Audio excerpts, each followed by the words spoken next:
pas waktu ini sapa aja lah. Kameramen. Udah. Udah Oke, muncul. Udah muncul. Oke. Oke, selamat malam semua. Semangat untuk teman-teman dari kelompok 2. Terima kasih atas waktunya, telah menyempatkan waktu di sela-sela kesibukan kita untuk bertanggung jawab mempresentasikan tugas dari Kaprodi atau dosen pengampu Ibu Syarifah. Oke, sebelum saya memulai, sedikit penyampaian bahwa teman kita Katarina Hadia tidak dapat mengikuti presentasi kita pada malam ini karena terkendala jaringan. Di Labuan Bajo lagi ada gangguan sinyal dan itu sudah 2 hari ini hujan badai di sana. Jadi kita lanjut aja ya, kita mulai aja sekarang ya. Ya, baik Kak. Oke. Ya.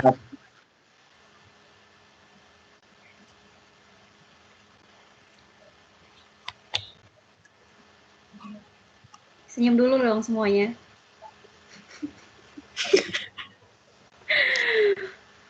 Biar jangan tegang, senyum dong. Kayak semangat gitu loh. Kapan lagi kita dapat ini ya? Oke. Saya Teresia Arni ya, sebagai moderator yang dipercayakan oleh teman-teman dari kelompok 2. Pada kesempatan kali ini saya mewakili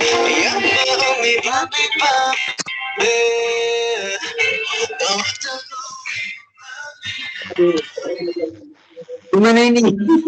Dari kelompok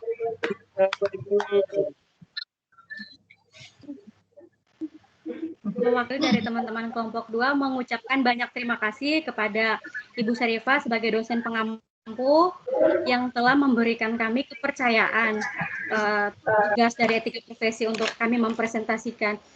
Saya secara pribadi merasakan bahwa bangga, senang dan sangat menikmati tugas ini karena kita punya banyak kesempatan untuk kita yang pertama menyusun materi, kita mencari materi sendiri.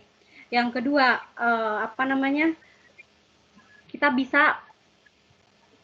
kita bisa saling sharing dan di sini kita dilatih untuk bagaimana cara kita mempresentasikan suatu materi. Terus terima kasih kepada teman-teman dari kelompok 2 yang sudah menyempatkan waktu menyusun materi pada tugas ini bersama. Sebelum saya cek dulu anggota yang bertugas pada hari ini. Untuk pemateri 1 ada Kak Novita hadir ya? Hadir. Yang kedua, presentasi yang kedua, Kak Yesi hadir ya? Hadir, Kak. Oke, siap. Untuk share screen-nya Kak Fatia udah siap ya? Udah ya? Udah. Siap, Sudah Kak. muncul sih. Terus rekodnya udah semua. Terus nanti sebentar selesai ini nanti ada sesi diskusi sharing dari materi yang kita bawakan ini nanti dipandu juga ya sama Kak Rama sama Mbak Diana sama Kak Wati ya. Terus terima kasih juga kepada Kak Saharudin sama Kak Marwan Muflis yang sudah berkenan mengedit ya, menyusun PPT sehingga tampilannya bagus gitu. Oke. Langsung saja kita mulai kepada Kak Novita, saya persilakan Kak.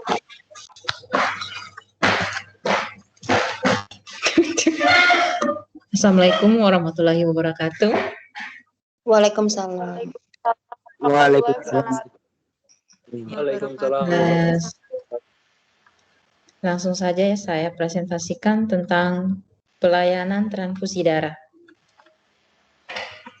Upaya pelayanan kesehatan yang meliputi perencanaan, pengarahan dan pelestarian pendonor darah, penyediaan darah, pendistribusian darah, dan tindakan medis pemberian darah kepada pasien untuk tujuan penyembuhan penyakit dan pemulihan kesehatan.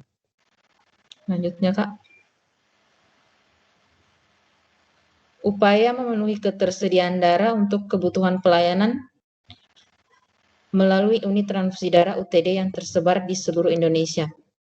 Keberhasilan pengolahan pelayanan darah sangat tergantung pada ketersediaan pendonor darah, sarana prasarana, tenaga, pendanaan, dan metode.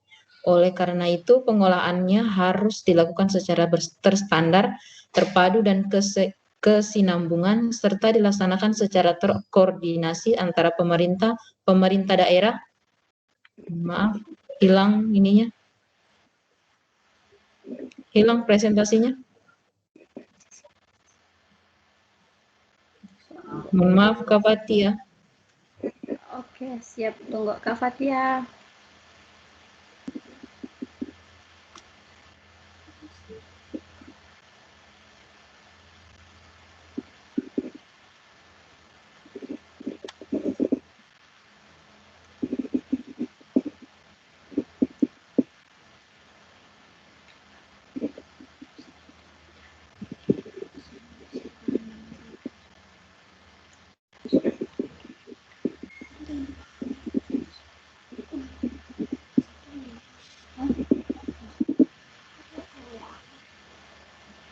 Oke, saya lanjut lagi ya. Iya, baik.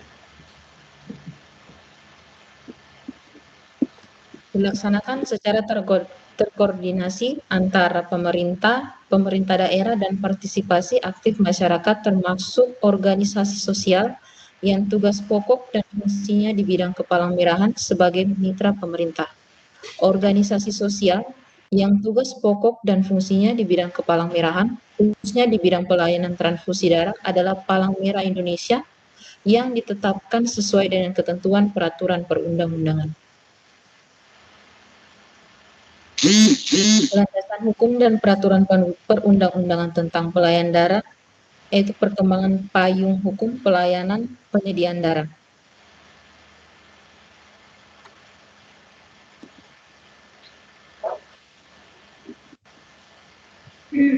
Kendala.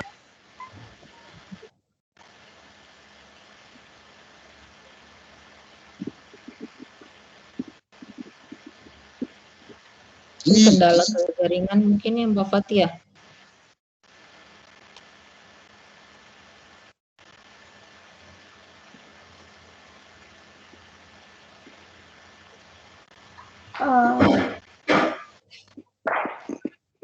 Sinyalnya bagus nggak? Ya udah kelihatan.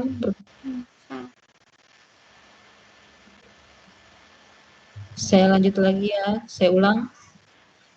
Siap. Landasan hukum dan peraturan perundang-undangan tentang pelayanan darah, yaitu perkembangan payung hukum pelayanan penyediaan darah. Berikutnya, beberapa payung hukum yang terkait pelayanan darah: Undang-Undang Nomor 32 Tahun 2004 tentang Pemerintahan Daerah, Peraturan Pemerintah Nomor 65 Tahun 2005 tentang Pedoman Penyusunan dan Penerapan Standar Pelayanan Minimal atau SPM, Undang-Undang Nomor 36 Tahun 2009 tentang Kesehatan, Undang-Undang Nomor 25 Tahun 2009 tentang Pelayanan Publik, Peraturan Pemerintah Nomor 7 Tahun 2011 tentang Pelayanan Darah, Permenkes 179 atau 2011 tentang registrasi tenaga kesehatan, Permenkes 83 atau 2014 tentang unit transfusi darah, bank darah, rumah sakit, dan jejaring pelayanan transfusi darah, Permenkes 72 tahun 2015 tentang fraksionasi plasma, Permenkes 91 tahun 2015 tentang standar pelayanan transfusi darah.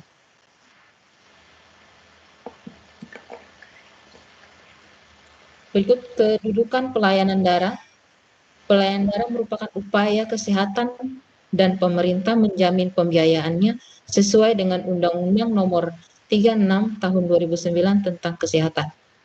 Pelayanan darah merupakan urusan wajib yang menjadi kewenangan pemerintah sesuai dengan Undang-Undang Nomor 32 Tahun 2004 tentang Pemerintahan Daerah. Setiap pemerintah daerah wajib menjamin berjalannya pelayanan kesehatan yang memenuhi standar pelayanan minimal atau SPM menurut PP nomor 65 tahun 2005 tentang SPM. Pemerintah bertanggung jawab mengatur, membina, mengawasi pelayanan darah dan pendanaan pelayanan darah dapat bersumber dari APBN dan APBD menurut Permenkes nomor 7 tahun 2011 tentang pelayanan darah.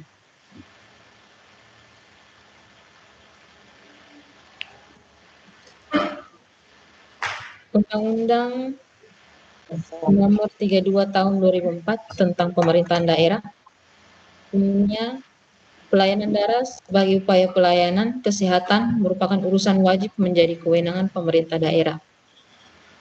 Poinnya, pelayanan darah sebagai upaya pelayanan kesehatan dasar atau basic service perlu dibagi secara jelas urusan penyelenggaraannya antara pemerintah pusat dengan pemerintah daerah, provinsi, dan pemerintah daerah, kabupaten, atau kota. Menurut PP 38 tahun 2007 tentang pembagian urusan pemerintah. Poin kedua, pelayanan darah sebagai upaya pelayanan kesehatan merupakan urusan wajib daerah yang berhak diperoleh setiap warga. Perlu disusun standar pelayanan minimalnya menurut PP nomor 65 tahun 2005 tentang pedoman penyusunan dan penerapan standar pelayanan minimal. Pasal 11 ayat 4. Penyelenggaraan urusan pemerintahan yang bersifat wajib yang berpedoman pada standar pelayanan minimal dilaksanakan secara bertahap dan ditetapkan oleh pemerintah. Pelayanan darah sebagai upaya pelayanan kesehatan merupakan urusan yang wajib menjadi kewenangan pemerintah daerah.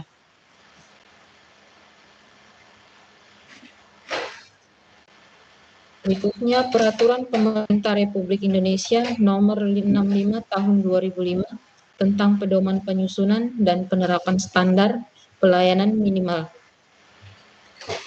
Penerapan standar pelayanan minimal, Pasal 15. Poin pertama, pemerintah melaksanakan monitoring dan evaluasi atas penerapan SPM oleh pemerintah daerah dalam rangka menjamin akses dan mutu pelayanan darah kepada masyarakat. Poin 2, monitoring dan evaluasi sebagaimana dimaksud pada ayat 1 dilaksanakan sesuai dengan peraturan perundang-undangan. Poin 3, monitoring dan evaluasi sebagaimana dimaksud pada ayat 1 dilakukan pemerintah untuk pemerintahan daerah provinsi, gubernur sebagai wakil pemerintah daerah untuk pemerintahan daerah kabupaten atau kota. Pasal 16, pemerintah wajib mendukung pengembangan kapasitas pemerintah daerah yang belum mampu mencapai SPM. Pemerintah dapat melimpahkan tanggung jawab pengembangan kapasitas pemerintahan daerah kabupaten atau kota yang belum mampu mencapai SPM kepada gubernur sebagai wakil pemerintah di daerah. Ketidakmampuan pemerintah daerah dalam mencapai SPM sebagaimana dimaksud pada ayat 1 ditetapkan pemerintah berdasarkan pelaporan dan hasil evaluasi penyelenggaraan pemerintah daerah sesuai dengan peraturan perundang-undangan. Dukungan pengembangan kapasitas pemerintah daerah sebagaimana dimaksud pada ayat 1 dapat berupa fasilitas, pemberian orientasi umum, pemberian teknis, pembimbingan teknis, pendidikan dan pelatihan atau bantuan teknis lainnya sesuai dengan peraturan perundang-undangan. Yang kelima, fasilitasi, pemberian orientasi umum, petunjuk teknis, bimbingan teknis, pendidikan dan pelatihan atau bantuan teknis lainnya sebagaimana dimaksud pada ayat 4 mempertimbangkan kemampuan kelembagaan, personil dan keuangan negara serta keuangan daerah.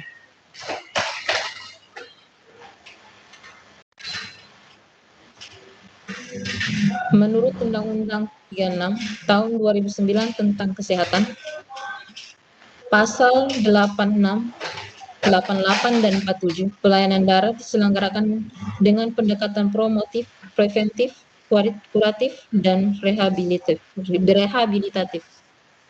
Pasal 87, pelayanan daerah dapat diselenggarakan oleh pemerintah pusat, pemerintah daerah, atau organisasi sosial yang bertugas pokok dan fungsinya di bidang kepalang-merahan. Pasal 90, poin pertama, pemerintah bertanggung jawab atas pelayanan daerah. Poin kedua, pemerintah menjamin pembiayaan pelayanan daerah dalam bentuk subsidi dari APBN, APBD, dan lainnya. Dana dilarang diperjualbelikan dengan dalil apapun.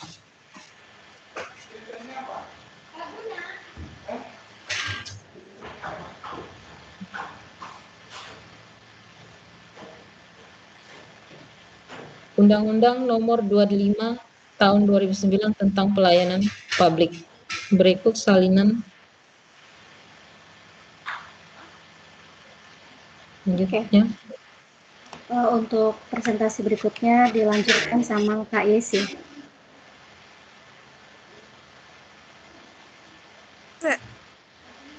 Iya, Kak.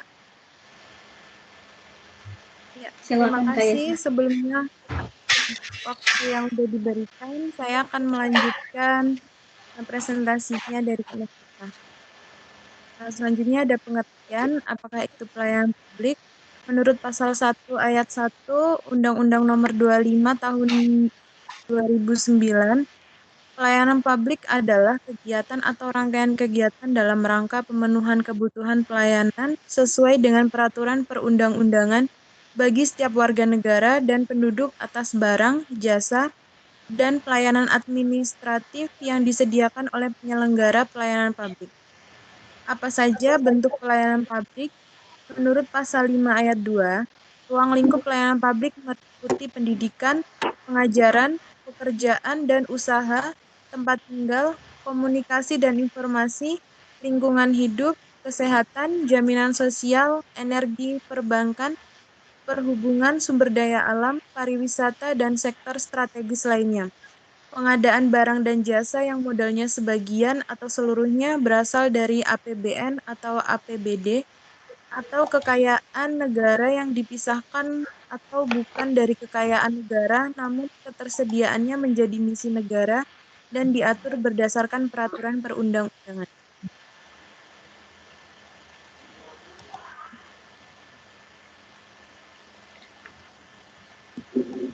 Selanjutnya, Peraturan Pemerintah Nomor 7 Tahun 2011 tentang Pelayanan Daerah sebagai penjabaran dari Undang-Undang Kesehatan Nomor 36 Tahun 2009 perihal pelayanan daerah.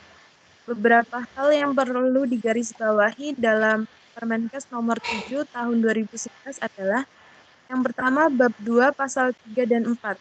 Pemerintah dan pemerintah daerah bertanggung jawab mengatur, membina dan mengawasi pelayanan daerah. Pemerintah dan pemerintah daerah bertanggung jawab terhadap pelayanan daerah yang aman, mudah diakses dan sesuai dengan kebutuhan masyarakat. Yang kedua ada bab 7 pasal 34, penyelenggaraan UTD oleh organisasi sosial yang tugas pokok dan fungsinya di bidang kepalang merahan sebagaimana dimaksud pada ayat 1 merupakan penugasan pemerintah. Dalam penjelasan, organisasi sosial yang tugas pokok dan fungsinya di bidang kepalang merahan yang dimaksud pada ayat 1 adalah Palang Merah Indonesia. Bab ke-10 pasal 43, pendanaan penyelenggaraan pelayanan daerah dapat bersumber dari APBN, APBD, atau sumber lain yang sah. Selanjutnya ada Permenkes tahun 1796 atau 2011. Setiap tenaga kesehatan termasuk lulusan teknologi transfusi darah PTDD 1 wajib memiliki sertifikat dalam pekerjaannya. Dengan berpedoman Permenkes nomor 1796 atau 2011, sertifikasi tenaga kesehatan dikategorikan sebagai sertifikat bagi peserta didik pada perguruan tinggi bidang kesehatan, tenaga kesehatan lainnya yang diusulkan oleh perguruan tinggi bidang kesehatan, sertifikat bagi tenaga kesehatan yang telah atau pernah memiliki sertifikat kompetensi dalam rangka memperpanjang masa berlakunya sertifikat kompetensi. Tiap tenaga kesehatan yang akan menjalankan pekerjaannya wajib memiliki STR. Untuk memperoleh STR, tenaga kesehatan harus memiliki ijazah dan sertifikat kompetensi. Ijazah dikeluarkan oleh perguruan tinggi bidang kesehatan dan sertifikat kompetensi dikeluarkan oleh institusi pendidikan setelah yang bersangkutan lulus uji kompetensi.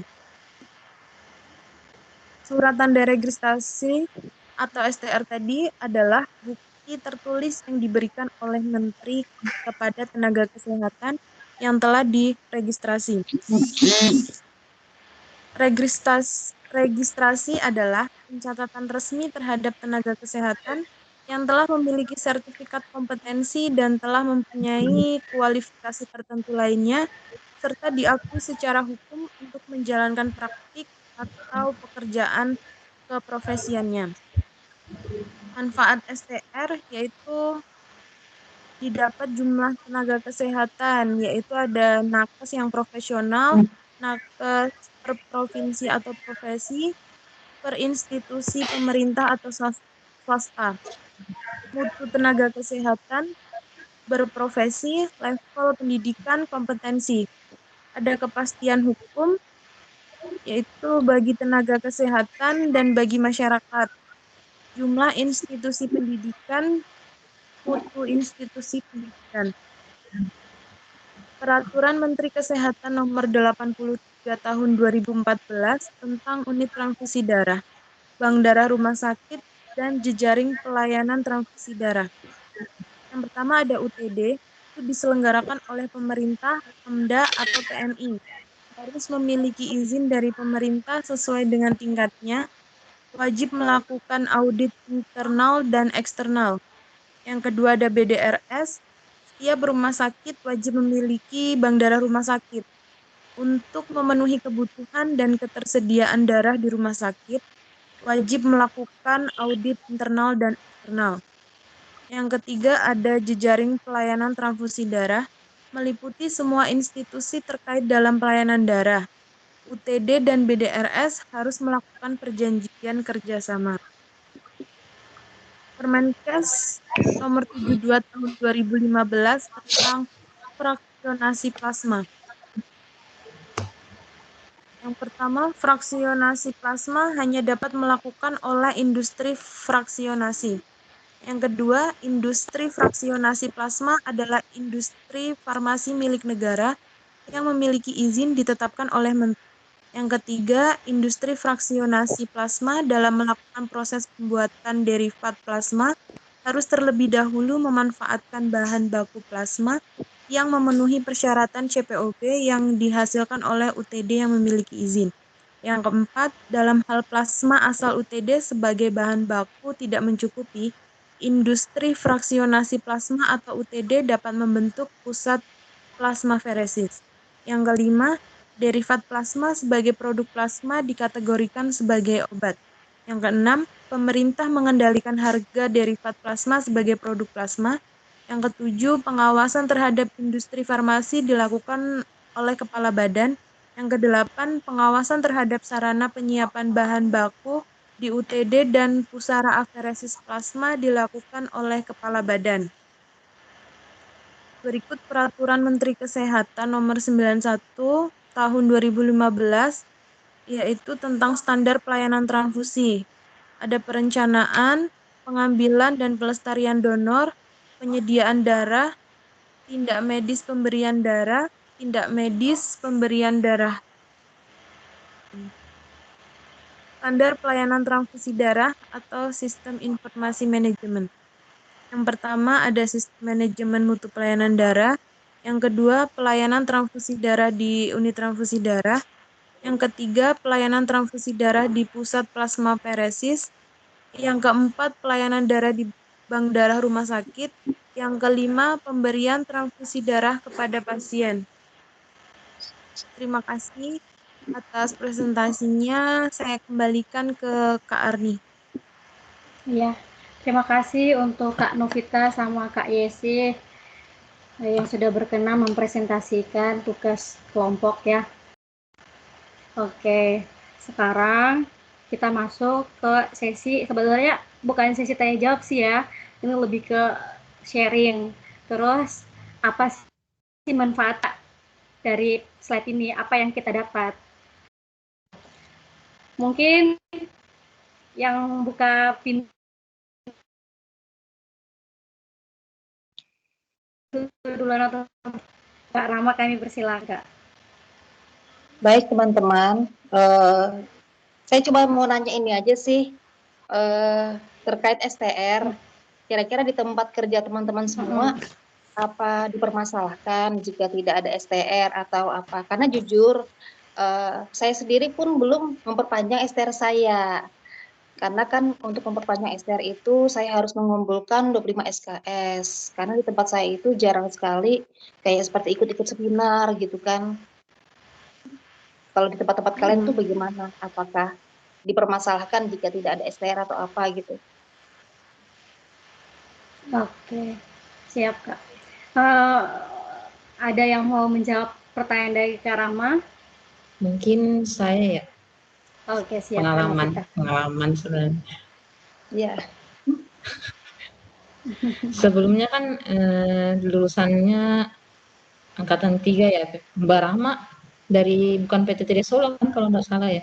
bukan. Saya Iya, PTT Jakarta. heeh. Kalau di sini kan kita sebenarnya kalau PTTD Solo kan pasti bermasalahnya pasti STR selalu. Oh, Kita heeh. dipermasalahkan di situ. Tapi biasanya nggak tahu ya kalau di tempat lain juga. Tapi kan kalau di UTD PMI mungkin kita masih dapat kebijaksanaan dari kantor, tergantung dari kebijaksanaan masing-masing setiap kantor sih. Tapi kalau misalnya kalau di BDRS itu paling banyak teman saya itu sebagian itu masalahnya itu STR pasti Pasti ditagih. gitu ya. Iya, Kalau di bagian rumah sakit, kalau di UTD PMI pasti ada kebijakannya. betul. Tapi kita awal-awal masuk lulusan ini, awal-awal masuk juga kita dipertanyakan juga sih lulusan Solo dulu di kantor kita sebelumnya di sini.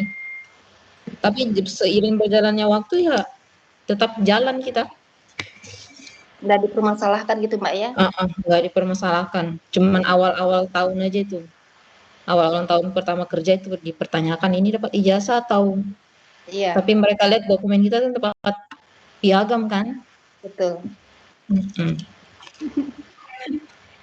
Ya itu aja sih sebenarnya. Mungkin yang bagian BDRS mungkin coba. Kalau di UTD PMI Coba kita yang masih ada BDRS. Kalau kebijaksanaan. PMI kan, iya betul Kalau Mbak betul. Novita di mana? Ya, Mbak Novita. Toli-Toli Sulawesi Tengah. Oh, Kemarin rantau di Jakarta tapi pulang-ulang. ya kalau Oke. dari saya sih itu aja sih Mbak pertanyaannya tentang STR Iya. aja.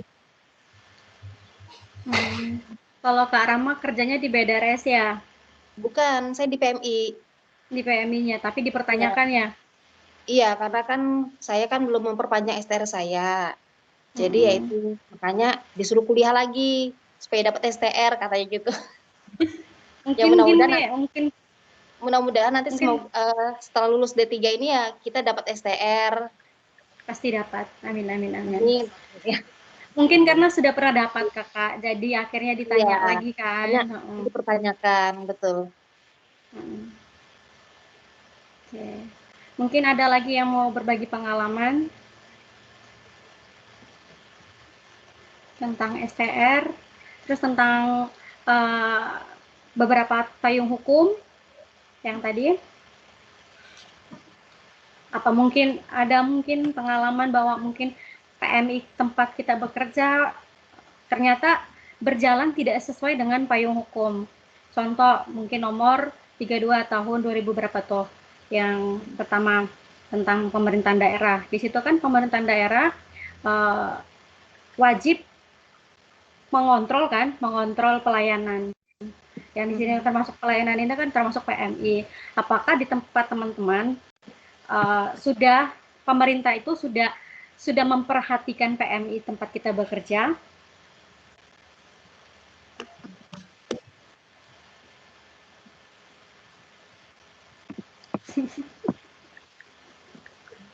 Kalau di tempat saya sih eh, sudah diperhatikan sih kalau untuk masalah untuk kayak macam apa namanya barang-barang untuk kayak kebutuhan-kebutuhan untuk di PMI itu udah diperhatikan. Anggarannya seperti Iya, untuk di anggaran itu ya sudah diperhatikan. Saya boleh bertanya nggak ya? Boleh dong, sharing sih sebenarnya ini. Sharing-sharing ya? Ya, sharing ya ini. Ya, betul. Iya. Ini kan kemarin kan di sini di tempatku kan belum ada BDRS ya. Beres. Belum ada BDRS. Jadi satu tumpuannya semua di PMI di sini UTD PMI. Nah, rencananya mungkin tahun ini mau bangun BDRS.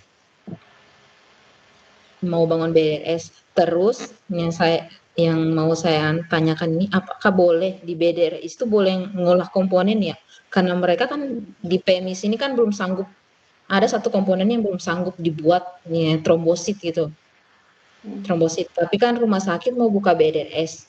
Tapi mereka pengennya mau bikin apa namanya? Trombosit. Apakah boleh ya di undang-undang BDRS buat komponen? Makanya itu sih sebenarnya. Ada teman-teman yang mau menjawab sesuai dengan payung hukum. Ayo.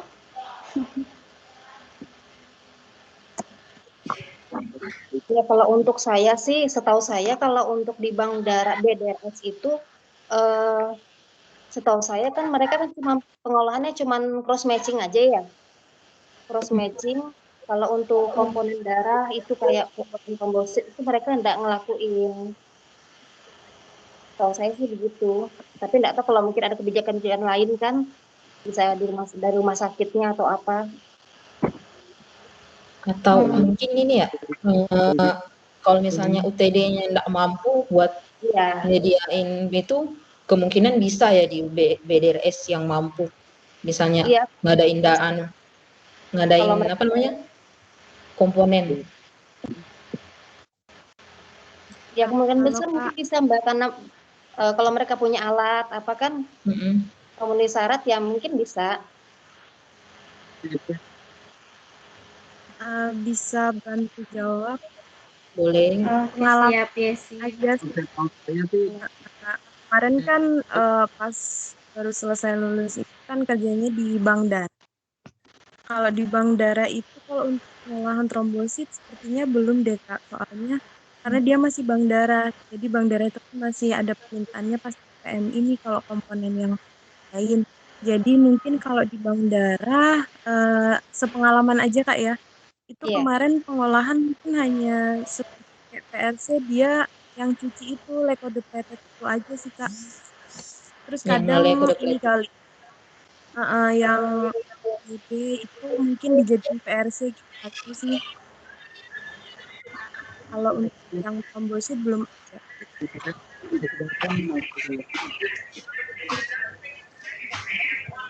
Karena ini juga kan jadi pembahasan juga karena rumah sakit kan juga pasti butuh konsultasi ke PMI kan.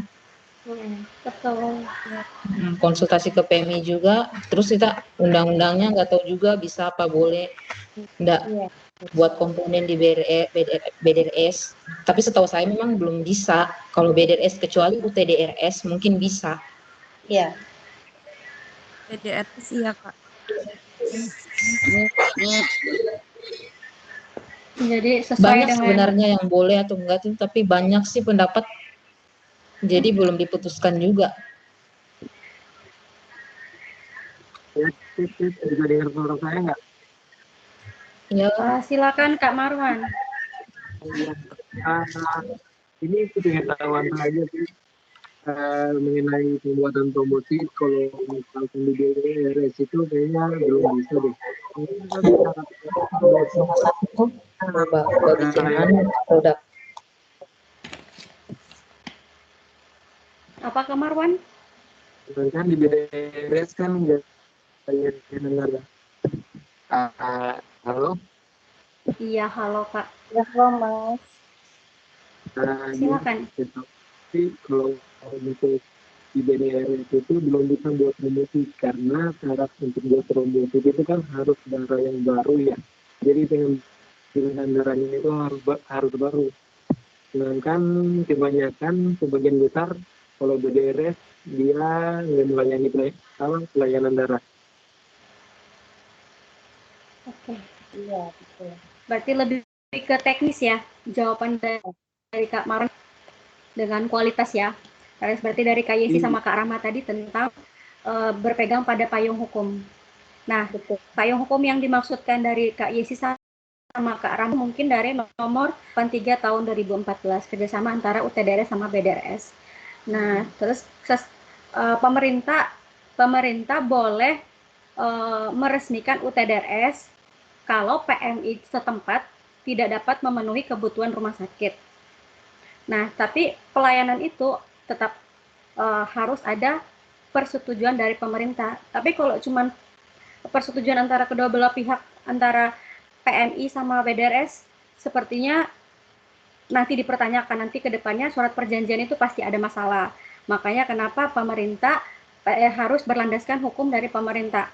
Nah, itu yang nomor 83 tahun 2014. Terus sama aturan dari pemerintahan daerah. Gitu. Terus mungkin ada lagi yang ingin bertanya.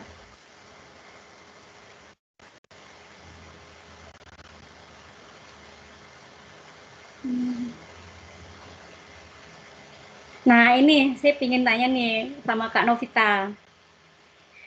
Ini kita lebih ke terakhir nomor Permenkes nomor 91 tahun 2015 tentang standar pelayanan. Nah, jadi kemarin sempat nih saya sama Kak Novita kita pernah sempat chatting-chattingan ya. Jadi kayak Kak, kalau ada aturan baru share dong gitu.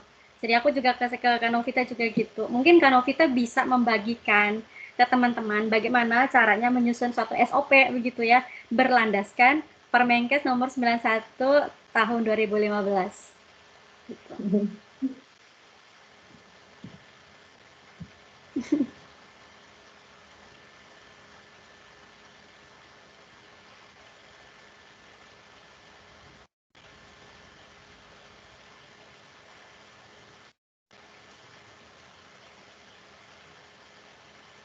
Suaranya belum kedengaran, Mbak.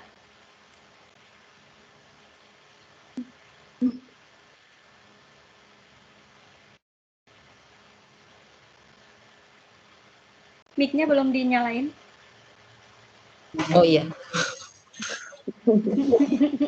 Sampai salpok. Nah kendalanya itu ya ini saya jujur aja nih. Ini kan saya sebelumnya kan buat SOP diberi tanggung jawab tuh dulu di tempat kerja dulu ya. Untuk pelayanan darah juga. Di sini juga pindah lagi kasih penanggung jawab untuk pelayanan darah juga. Kalau khusus buat SOP-nya kan itu kan udah turunan ya dari atasan sebelumnya. Jadi kita tinggal ini aja sih sebenarnya. Nguras otak aja sih sebenarnya. Saya jujur ini kan banyak ya tugas-tugas saya juga nih yang terbengkalai gara-gara buat SOP ini mutu pelayanan darah. Nah sebagai kalau mutu pelayanan darah itu semuanya dikontrol dari depan, dari logistik, mulai dari MU, validasi, semua berkas-berkasnya harus lengkap, ya, alat-alatnya. Jadi kan kalau buat mutu pelayanan darah itu mulai dari produk rilisnya, darah rejectnya, itu harus dicatat semuanya. Kalau nggak ada arsip apa sekalian, jadi kita susah buat SOP. Terus manajemen SDM-nya juga, kita termasuk manajemen SDM juga loh, termasuk juga. Jadi kita biasa tuh dikasih tanggung jawab kita buat evaluasi bagian lab kan, setiap bagian itu kita evaluasi kita kasih tugas ini. Jadi buat bantu kita juga sebenarnya kalau trik-triknya buat SOP. Kita kasih evaluasi ke bidang-bidang lain gitu loh. Apa aja yang mereka kerjain selama ini. Jadi itu jadi bahan evaluasi kita buat SOP juga. Jadi kita nggak terlalu maksa mikir itu semuanya karena kita kepala itu kalau udah mikir semuanya tuh banyak. Oke. Berarti Itu aja saya ngambil kalau punya SOP. saya ngambil kesimpulan gini, Kak. Jadi kita mau menyusun suatu pelayanan sesuai standar dan memang pelayanan yang dipakai oleh semua PMI itu kan nomor 91 tahun 2015. Kalau kita mau menuju CPOP kan. Nah, jadi tadi kan katakan Novita bahwa jadi apa yang dikerjakan oleh teman-teman lab, baik teman-teman lab atau teman-teman MO atau mungkin bagian yang lain, nah itu sebenarnya kita evaluasi. Dari situ akhirnya kita membuat suatu SOP. Jadi berarti SOP itu tidak serta-merta berdasarkan pelayanan DARA nomor 91 tahun 2015 ya. Jadi kita mengikuti apa yang kita pakai, kita kerjakan keadaan sekarang kita kan, terus sama tenaga SDM-nya. SDM-nya harus tetap. Ya. Makasih sama kalau ini kita juga sih, sharingnya. Boleh tambahin juga mungkin. Boleh dong. Tapi tetap tapi kita tetap ikutin Permenkes 91 karena setiap UTD itu beda-beda loh cara kerjanya. Anunya semuanya beda-beda. Karena kita kan ikut kondisi di kantor ya. Iya. Itu aja sebenarnya kalau mau misalnya ada kali teman-teman diberi tanggung jawab bikin SOP, itu aja sih tipsnya. Kasih evaluasi. Makanya maaf ya teman-teman, kalau saya tuh kerja tugasnya tuh selalu turn late terus. Nggak apa-apa lah, orang sibuk mau begitu ya. Yang penting tetap komunikasi, tetap itu aja lah. Terus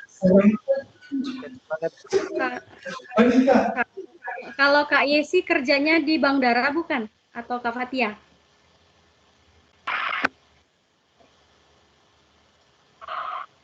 Aku tadinya awal di ini Kak, tadi Bank Dara, terus 3 bulan setelahnya udah ganti UTD. Oh, berarti sekarang sama Kak Fatia UTD-nya barengannya? Iya, satu ruangan Kak. Oke, sekarang aku mau bertanya nih, kalau nggak ada yang mau sharing, aku yang mau bertanya. Boleh? Boleh Kak. Dan pertanyaan ini ke 3 orang. Ke Kak Yesi, ke Kak Fatia, sama Kak Diana Anggraini.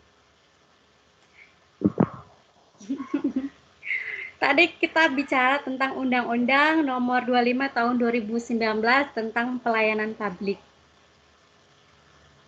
Nah, yang dimaksudkan pelayanan publik tadi seperti yang sudah dibacakan oleh Kak Yesi. Nah, sekarang mau tanya pertanyaan saya. Untuk Kak Yesi, bagaimana cara kita menerapkan pelayanan publik? Dan untuk Kak Fatia, pertanyaannya, apakah ada kendala dalam pelayanan publik?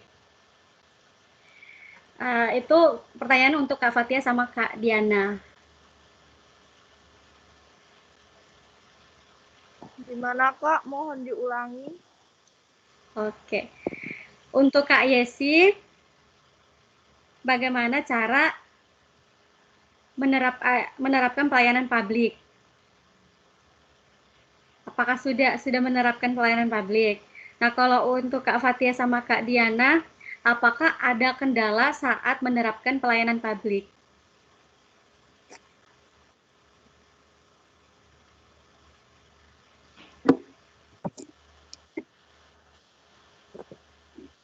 Mau siapa dulu yang jawab? Soalnya kan kita bekerja di di bidang kesehatan itu kan masuk dalam pelayanan publik. Nah, menurut pasal 5 ayat 2 itu kan dari pelayanan publik itu meliputi dari pendidikan, terus kan pekerjaan, usaha, tempat tinggal, terus komunikasi dan informasi, perbankan, energi sosial, kesehatan dan lain-lain.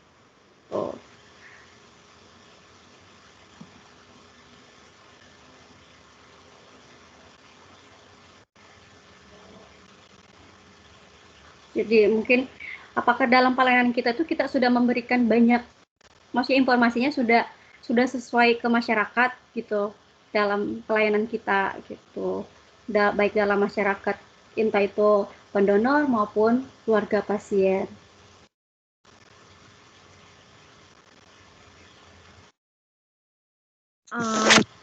Apa ya? Ayo, nggak apa-apa sharing aja.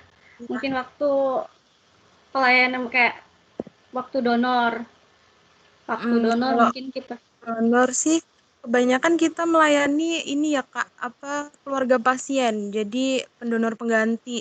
Jadi kita jarang ada apa pendonor darah sukarela itu jarang. Kita nggak ada MU karena apa ya kita kan deket nih Kak sama PMI rumah sakitnya. Jadi kalau kita mau MU gitu nggak enak sama PMI gitu. Nanti PMI-nya kadang ya namanya kerjasamanya itulah ya Kak. Jadi kita masih tetap ngambil ke PMI gitu. Kita masih tetap dropping juga ke PMI. Kalau sosialisasi ke masyarakat sih kita jarang sih Kak. Nggak jarang ya apa ya. Mungkin nggak pernah sih karena kita memang hanya di lingkup itu aja. Di rumah sakit aja. Jadi isinya hanya donor pengganti aja gitu. Oke.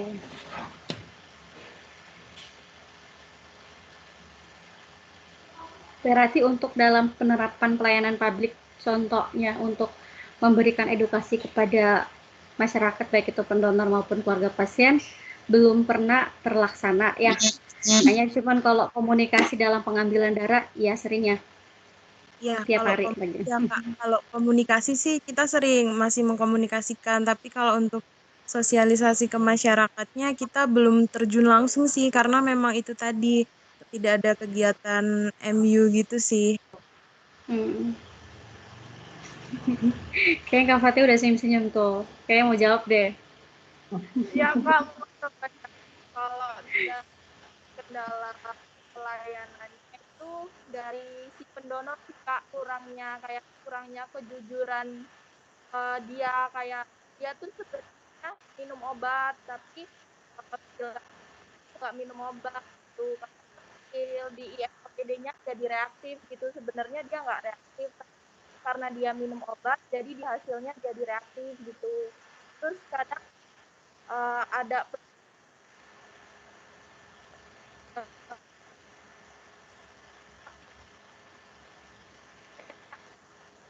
dia sebelum 2 bulan dia udah donor lagi dengan identitas yang berbeda gitu Kak, kayak gitu sih kendalanya. Terus kayak kejujuran dari pendonornya juga kan kalau mau donor misal ditanyai sudah makan atau belum, dia jawabnya sudah, padahal kan dia belum. Terus nanti pas diambil darahnya di tengah perjalanan darah belum penuh, dia udah pusing duluan, mual duluan gitu. Dari saya sih gitu sih Kak. Kadang banyak keluarga pasien yang juga kan kita harus ini ya Kak, menjelaskan tentang secara detail gitu ya. Betul. Kadang keluarganya tuh tetap ngeyel kalau kita tuh ada stok UTD kok nggak bisa dia suruh donor, kadang ada yang nggak mau harus dari UTD-nya gitu Kak. Oke. Makasih Kak Fatia. Siap. Nah, terus mungkin Mbak Diana mungkin mau melengkapi atau sharing gitu ya dari pengalaman pelayanan. Itu tadi dari Lampung 2 sudah mewakili, sekarang kita ke Jawa. Kalau di tempat saya kan saat ini stoknya menipis nih. Iya, betul. Terus kan disarankan pakai donor pengganti gitu. Nah, kadang terus ada yang kayak keberatan, saya jauh Mbak rumahnya gitu jawabannya maksudnya. Padahal kan cuma kayak kita di kota terus mereka di kabupaten gitu. Terus emang saudaranya nggak ada ya Pak? Nggak ada Mbak, cuma saya sama istri gitu. Saudaranya pada apa di luar Jawa gitu. Katanya kayak gitu sih biasanya. Terus kalau enggak ya kalau di donornya kadang ada yang sebenarnya vaksinnya itu kan sekarang lagi vaksin nih. Terus vaksin yang dosis keduanya belum ada 14 hari, tapi katanya udah ada Mm-mm. gitu. Terus kan malah seharusnya kan udah malah bagus Mbak, soalnya udah habis divaksin gitu. Kayak gitu sih Kak. Ya. Oke, berarti cuman terkendalanya saat komunikasi ya, memberikan edukasi kepada warga pasien bahwa stok menipis. Jadi butuh sebenarnya kita yang petugas pelayanan itu kayak butuh pengertian ya dari para warga pasien untuk bisa uh, saling ini ya kerjasama gitu ya untuk jadi stok PMI itu tetap terjaga. Terus ini saya tertarik kayaknya kita ke ini ke PMI yang mungkin besar ya. Kita mungkin ke Kakawati. Mungkin bisa bagi atau sharing ya. Tadi kita ada di Permenkes nomor 72 tahun 2015 tentang fraksionasi plasma. Nah, sebelum saya bertanya, saya mau nanya dulu ke Kakawati. Apakah di PMI Bekasi sudah melayani donor plasma?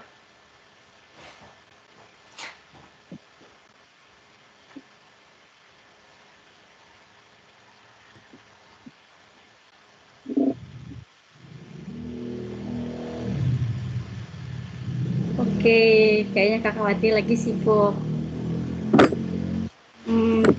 Terus, nah ini kalau kita sharing lagi nih tentang sekarang kan lagi booming tuh donor plasma convalescent. Nah itu mungkin di antara kita ya, di antara kita kelompok 2 ini, apakah ada yang sudah melakukan pelayanan donor plasma tersebut? Kalau saya di PMI, saya sama Sapriala Samu kan sekantor ya kita berdua. Dan kita di kantor memang belum ada di PMI kita tuh belum melakukan pelayanan tersebut. Apakah ada yang di sini? Sama Kalau di ya. tempat kalau di tempat saya Oh sih, ya Kak Rama. ya kalau di tempat saya sih belum juga sama. Cuman ini ada beberapa pasien yang dari rumah sakit butuh PK. Nah, jadi kebetulan sekali di rumah sakitnya itu kan ada alatnya, tapi alatnya itu katanya sering error. Jadi ya mintanya ke PMI. Jadi PMI tempat saya kerja itu pesan di PMI luar. Sempat juga kemarin saya pesan di tempat Mbak Wati, ternyata nggak ada stoknya. Jadi saya pesan di Tangerang juga, pesan di Gresik, di PMI Gresik juga. Alhamdulillahnya pada saat ini PMI Gresik yang sering membantu PMI Tarakan untuk penyediaan stok PK. Oke, ini menarik Kak, menarik. Nah, kalau soal distribusinya gimana Kak? Ya dari pihak PMI Tarakan ke sana ke PMI Gresik mengambil sendiri. Nah, itu kan kalau PMI dari Tarakan ke Gresik kan jauh ya? Iya, Jadi jauh. pakai pesawat ya berarti? Langsung Betul, pesawat. Jadi ya harus ini ada petugas juga dari PMI Tarakan yang bertugas untuk ke PMI Gresik. Nanti mereka rollingan juga. Kalau macam hari ini ada beberapa pasien yang minta PK, nanti ke Gresik, nanti besok lagi berubah lagi orangnya rollingan gitu. Oke, menarik. Saya boleh kupas lagi Kak? Boleh. Nah, Kak, kalau soal kayak gitu kan pasti ada namanya keterlambatan pesawat ya? Betul. Pernah mengalami? Pernah. Nah, itu gimana atasinya? Keterlambatan ya jadi pada saat itu keterlambatan pesawat itu di Kota Balikpapan. Nah, jadi Kota Balikpapan itu kan harus ke PMI Tarakan itu 1 jam lagi naik pesawat. Jadi karena terlambat itu kami harus titip dulu PK-nya ke PMI Balikpapan. Wah. Untuk mengejar pesawat tersebut. Ya, jadi memang harus ada kerjasama dari PMI Balikpapan juga supaya menyimpan PK-nya supaya bagus lah hasilnya nanti kan, iya. Oke, berarti tetap terjaga. Tapi gini kakak, nah soal pendistribusian di dalam pesawat nih, pengepakannya kayak gimana itu satu, terus sama bagaimana komunikasi sama orang bandara. Soalnya saya pribadi belum pernah mendapat kayak gini. Kalau itu sih ya seperti biasa ya, kalau misalnya kalau pengepakannya itu kan dari PMI Gresiknya, yang petugasnya yang mengepak sendiri. Seperti biasa dikasih dari es atau apa kan. Nah, kalau untuk tetap terjaga. Ya, kalau untuk di bandara ya kita harus ada kerjasama juga dari pihak-pihak bandara tersebut. Nah, karena ini kita kan udah bolak-balik ke Gresik, jadi ya udah sering ngelihat petugas-petugasnya, ya udah aman aja sudah. Alhamdulillah sekarang udah aman. Langganan. Udah langganan. Iya. Terus udah berapa lama kak masih ngambil itu darah? Maksudnya udah berapa kali dan udah berapa labu yang diambil gitu dari Gresik? Kalau untuk jumlahnya saya lupa, tapi kalau untuk mulai pesan PK itu ya dari akhir tahun 2020 kemarin mulai pesan dari November kalau nggak salah kemarin udah mulai pesan. November Desember kemarin tuh mulai ini mereka udah ngadakan ini kan terapi plasma, jadi mulai banyak pesan. Keren.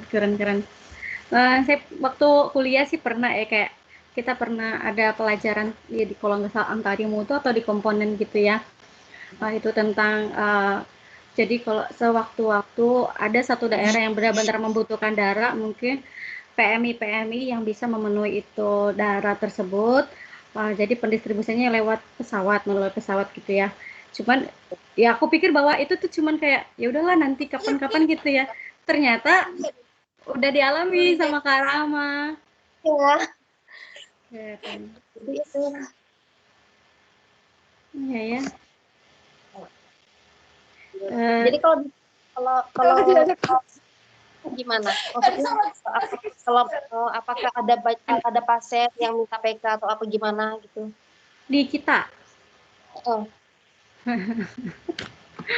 Kalau di kita sih kebetulan PMI kota kita kan dekat ya sama PMI Kabupaten Bandung. Jadi mungkin kayak 45 menit kalau macet.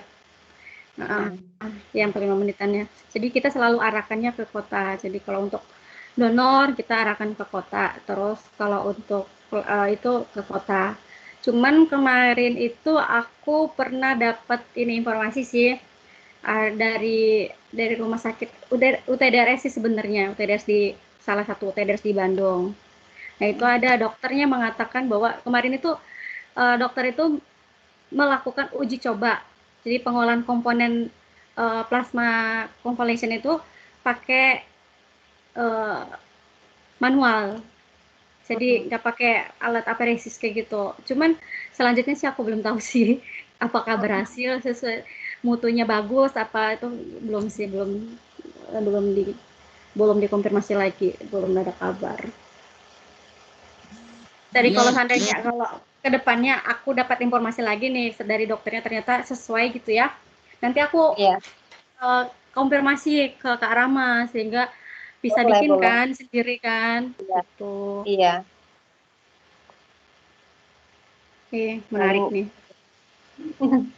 Menarik. Jadi ada tambahan. Jadi mungkin Kak Sapria mungkin siapa tahu ya habis kuliah balik ke Ternate, sampai ke sana Ternate ternyata lagi ada kebutuhan darah banyak. Mungkin bisa kontak ke teman-teman. Keren. Terus mungkin ada lagi, mungkin Kak Fatia mungkin mau menambah. Aku belum dengar nih suara dari yang cowok. Dari Kak Marwan, Kak Saharudin.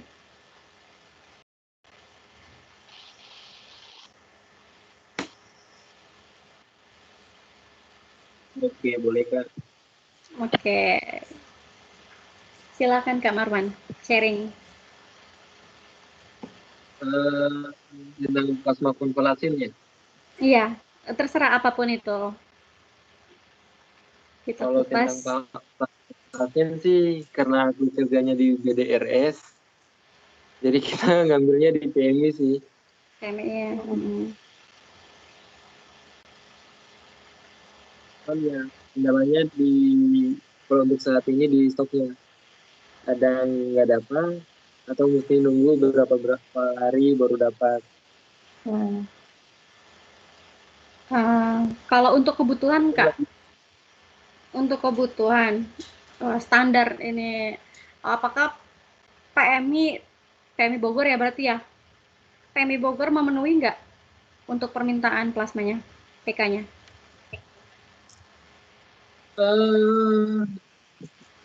Kalau PMI Kota Bogor sih belum buat. Cuman kalau untuk PMI kabupatennya udah buat, cuman stoknya tidak memenuhi sih. Soalnya kita juga mengambil PMI Tangsel, ke DKI juga, Jakarta, ke Depok. Untuk saat ini sih belum memenuhi karena banyak permintaan juga mungkin dari rumah sakit lain.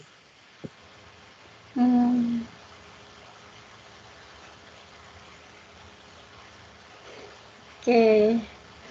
Sekarang Kak Sapria Lasamu, silakan waktu dan kesempatan saya berikan untuk berbagi sharing atau bertanya, silakan.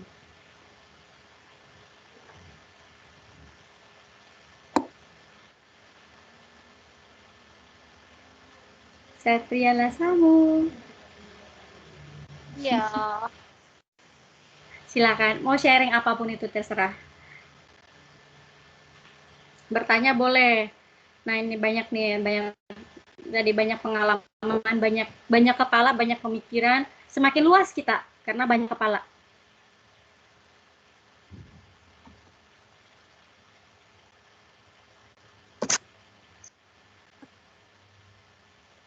karena ini Safa mau nanya sih, tapi Boleh. kayaknya lebih guys sharing sih.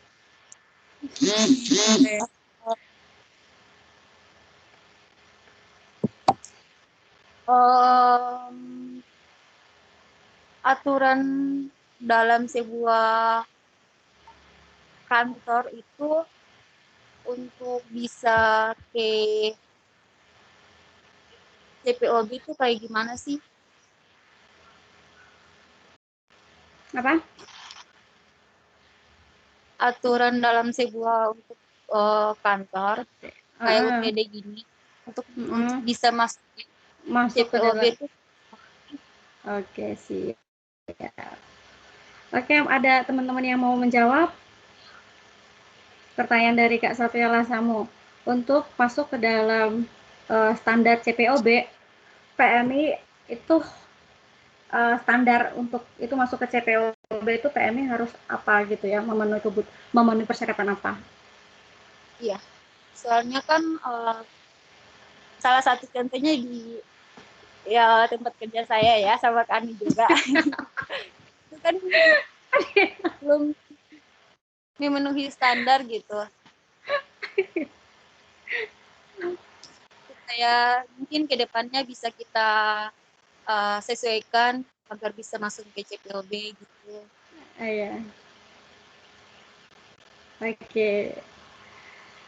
Di antara yang live ini ada yang sudah sesuai ini CPOB? Apa lagi menyusun ke CPOB?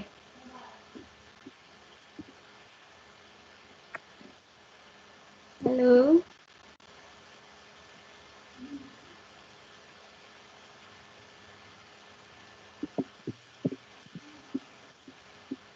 Tadi yang izin liftnya ada Kak Wati sama siapa? Kak Novita ya? Kalau Mbak Diana, Mbak Di, apakah di PMI Magelang udah CPOB? Belum, Kak. OTW insya Allah. Apa? Amin. Kapan? Semoga sama-sama CPOB.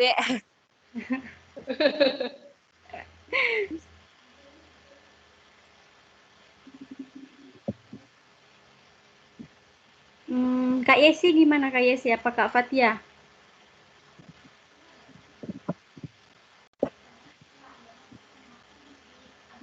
Halo? Kebanyakan dari Iya, Kak. UTDRS ya gitu.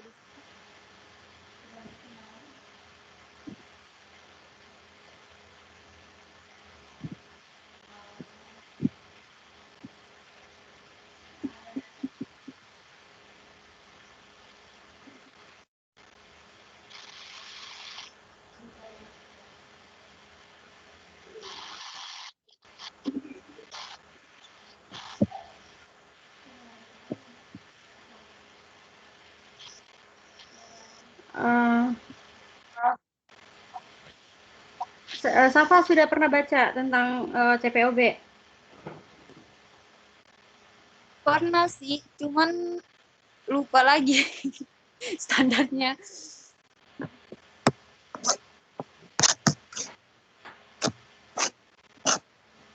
Oke. Saya cari dulu ya. CPOB. DRS. Apa Kak Rama? Kalau di tempat saya sih sama juga, belum CPOB, masih OPW, CPOB. masih ini.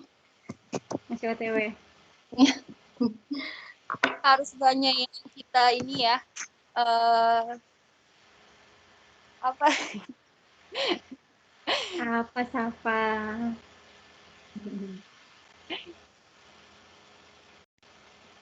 Jadi prinsipnya itu tuh pencapaian prinsip dari CPOB itu tuh kan pencapaian kebijakan dan sasaran mutu. Perlu dicantumkan itu dalam uraian jabatan jadi kepala UTD dan pusat plasmaferesis terus jabatan manajer pemastian. Nah itu jadi kalau kita mau ke CPOB kita yang pertama itu standar pelayanan kita dulu yang kita ngatur. Apakah sudah sesuai dengan SOP belum? Nah standarnya itu yang penting SOP dulu. SOP itu sudah ada atau belum, sesuai pelaksanaan atau tidak. Terus soal untuk SDM itu juga ada harus sudah sesuai belum. Terus tentang ruangan, apakah ini sudah sesuai standar belum. Jadi dalam penyusunan itu ada, jadi ruangan ini apa namanya, jadi kan kalau di UTD ya kita ya sampai ya. Terus mungkin ada UTD kecil yang memang karena tempatnya kecil ya, jadi malah gabung distribusi sama ini gabung, terus alurnya jadinya nggak bagus, jadi darah masuk malah langsung pemeriksaan dulu atau di ruang crossmed, harusnya kan masuk di konfirmasi golongan darah dulu ya kan, terus ke komponen email TD gitu sampai darah keluar. Nah kalau salah satu standarnya itu yang aku tahu ya adalah yang pertama struktur dari status atau jabatan kita ya di PMI. Ya. Nah, terus visi misi jelas. Terus SOP ada. Terus SDM itu artinya dalam satu dinas itu tidak membebankan satu orang memegang dua tanggung jawab atau lebih dari itu. Terus dalam satu dinas tidak diperkenankan untuk satu orang aja yang dinas. Jadi ada namanya recheck gitu ya, cross checknya lagi. Ya memang kalau memang mau standar sesuai CPOB ya harus seperti itu sih Safa sebenarnya. Kalau untuk kayak mau masuk ke CPOB terus kita harus memenuhi kayak contoh mungkin di PMI ada yang mungkin nggak buat WRC sih itu kesekian ya, terus manajemen dari kita struktur itu karena tidak semua PMI itu tuh status kepegawaian itu jelas gitu, jadi ada yang pegang tanggung jawabnya double gitu. Iya sih. Karena mungkin kekurangan pegawai gitu ya. Ya kata itu. Tapi bagus. Maaf Kak, izin off lagi laporan dinas. Oke, kayaknya saya rasa juga sampai sini aja ya. Soalnya di Kak Rama kayaknya udah 10:30. Gitu. Oke, Bagaimana teman-teman, sampai sini aja ya? Ya, Kak. Ya, enggak apa-apa. Iya. Siap. Sebenarnya kan menarik ya pembahasan kita ini sebenarnya. Karena kita dikasih kesempatan dari Bu Syarifah untuk kita berkolaborasi di sini, lebih ke sharing juga ya. Oke. Karena waktunya sudah tidak memungkinkan dan banyak teman-teman yang memang lagi berdinas dan mungkin ada yang baru mau pulang dinas gitu. Ada yang teman kita yang di timur sudah jamnya sudah beda ya sama WIB. Jadi mungkin di kesempatan atau di lain waktu kita bisa berkolaborasi lagi. Wah, kita saling sharing lagi. Jadi pengalaman yang ya saya pribadi yang saya dapatkan tadi itu tentang STR, terus status UTDRS itu apakah bisa nggak ya mengolahkan komponen kayak gitu, terus sesuai standar pelayanan darah dan CPOB, terus apa lagi ya tadi ya. Nah, oh iya, satu yang menarik yang bikin jadi mungkin kayaknya pengalaman menarik itu pendistribusian PK dari Gersik ke Tarakan ya. Tarakan ya, Kak Rama ya? Ya. Gitu. Jadi mungkin saya rasa buat teman-teman juga kayaknya buat pelajaran ya. Jadi terima kasih kepada teman-teman dari kelompok 2. Semoga presentasi kita kali ini memberikan banyak ilmu dan wawasan buat kita semua untuk menjadi pegangan, karena yang paling berharga itu ada bukanlah pendidikan tapi pengalaman. Nah, jadi sekian dari saya. Kurang dan lebih saya mohon maaf, saya pribadi mohon maaf dalam memandu presentasi ini. Dan saya mewakili teman-teman dari kelompok 2, mohon maaf juga kepada Ibu Syarifah karena mungkin kita terkendala jaringan dalam presentasi ini. Terima kasih kepada teman-teman kelompok 2 juga yang sudah berkenan meluangkan waktu. Terima kasih juga kepada teman-teman kelas TBDK. Tetap semangat, yang mungkin sudah presentasi atau sedang presentasi ya. Tetap semangat. Oke. Terima kasih. Oke. Saya live ya. Sampai jumpa. Assalamualaikum. Salam.